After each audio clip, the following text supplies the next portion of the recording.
In our videos so far, you've seen two different hamstring activations.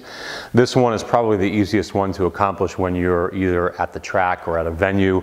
You don't need any specialized equipment, any special tables. This is done in a lunge position.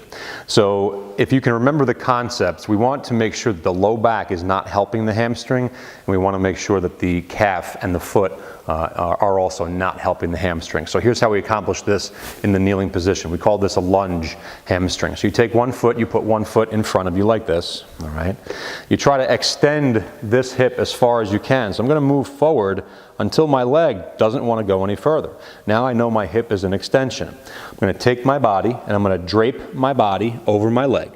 What this does is this accomplishes the inability for me to contract my low back, because if I tried to arch my low back, it's essentially impossible. From here, I just have to be mindful of making sure that my right foot and calf do not fire as I bring my heel up towards my butt. So if I do that, I feel all of the effort coming from the hamstring.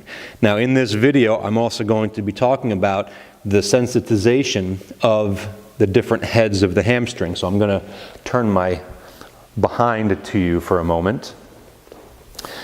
Based on the position of the foot, you can get different heads of the hamstring to fire. So most times on a hamstring curl machine, what I typically see is I see people in this position and their foot is way turned out like that.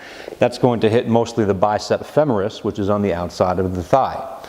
What we'd like you to try to pay attention to is in this position, not only being able to do that, but also turning the foot in and doing that. And what you'll see is that you're going to feel a lot more of that effort coming from the middle to the inside of that thigh. And that's more for the semitendinosus and the semimembranosus. So that's the lunge hamstring activation.